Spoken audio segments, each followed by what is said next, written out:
Bonjour chers internautes, bonjour amis TEFA, bonjour à vous les internautes, tous ceux qui nous regardent.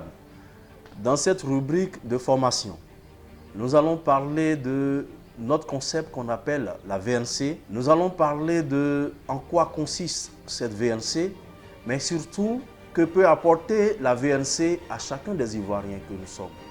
Dans la première vidéo que nous avons eue concernant la formation, nous avons expliqué dans cette première vidéo que l'économie politique enregistrait 3 éléments essentiels de production, notamment la terre, le travail et le capital. Et dans cette première vidéo, nous avons pris soin de démontrer que la terre est un élément naturel qui est à la disposition de tout humain.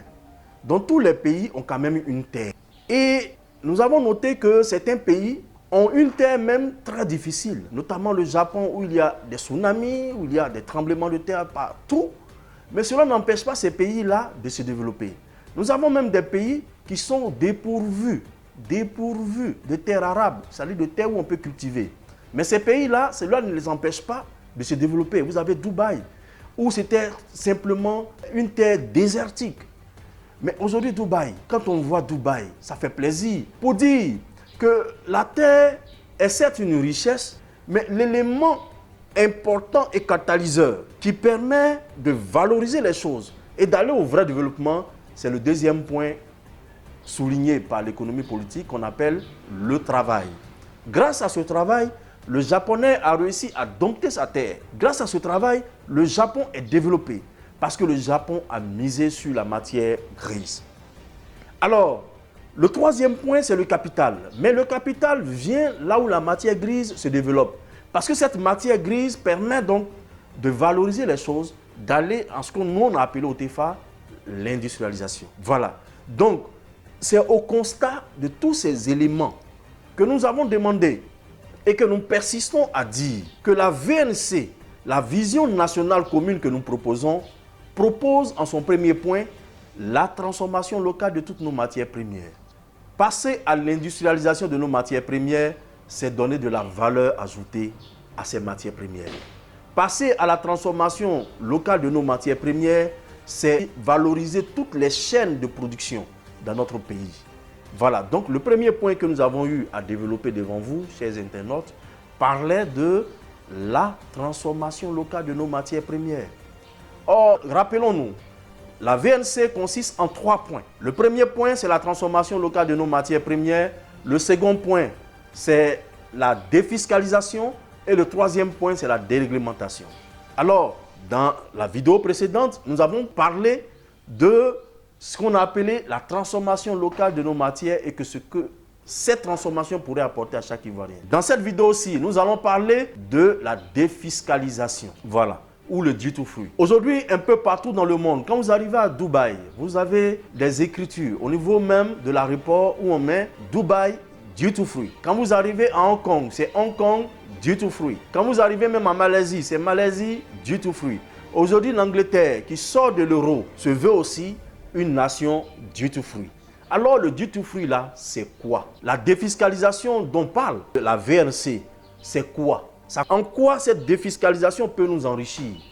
Alors, chers Ivoiriens, la défiscalisation que propose donc le TEFA, qui est utilisée comme recette à Singapour, Dubaï et autres, ces grands pays, ces petites nations et grands pays, parce que puissantes économiquement, ce concept-là ne suppose pas zéro ou absence de taxes. Ce concept-là, qui est la défiscalisation au duty free, consiste à simplifier son système de taxation et à d'abord réduire ensuite la taxation que vous appliquez. Cela entraîne donc un engouement économique. Cela attire aussi les investisseurs et les investissements qui viennent donc financer nos projets sans endetter nos États. Donc, la défiscalisation. Quand nous parlons de cette défiscalisation, il y en a qui rient. Ils disent, mais attends, si nous ne prélevons pas suffisamment d'impôts, comment allons-nous construire nos écoles, encore que nous n'avons pas assez d'écoles? Comment allons-nous bâtir nos hôpitaux, encore que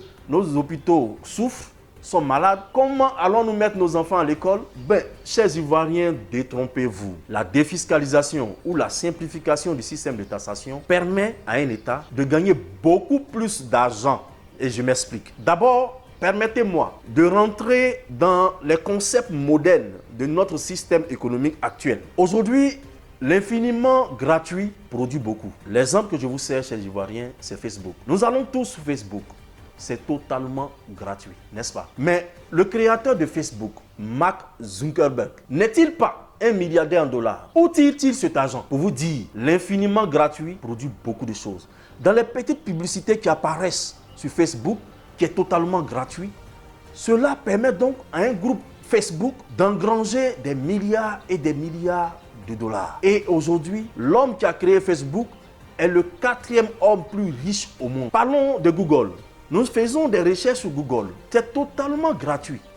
Mais ce qui est totalement gratuit là, ça rapporte puissamment parce que Google aujourd'hui représente près de 500 milliards de dollars en capitalisation boursière. Alors aujourd'hui dans notre monde actuel, l'infiniment gratuit produit beaucoup. Quand on arrive à Dubaï, on dit Dubaï c'est duty free. Et pourtant, ce Dubaï se permet de réaliser des projets pharaoniques sans endetter Dubaï. C'est ça le système du duty free. Le système du duty free par exemple aussi, appliqué à Singapour, permet à ce petit État-là d'être vachement riche.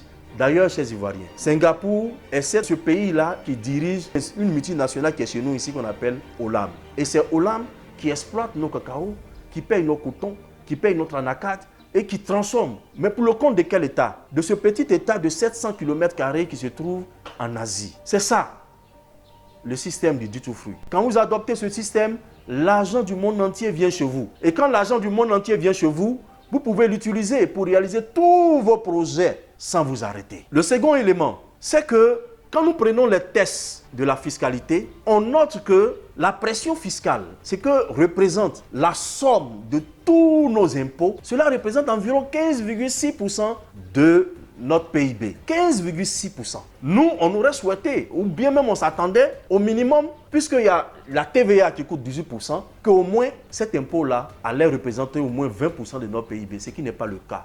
Ce qui veut dire que beaucoup d'impôts tuent l'impôt, mais aussi beaucoup d'impôts entraînent ce qu'on appelle la corruption. Donc, nous enrichissons des individus en créant des poches d'impôts partout, au lieu d'enrichir l'État. Voilà ce qui se passe. Or, l'essentiel, il faut que nous puissions réaliser des choses pour tous les Ivoiriens.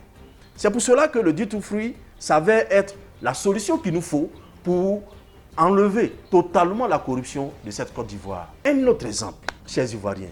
Le PIB de la Côte d'Ivoire aujourd'hui tourne autour de combien? 30 000 milliards. Mais moi, je suis en train de vous parler, le TFA est en train de vous parler de la possibilité d'élever ce PIB à 300 000 milliards.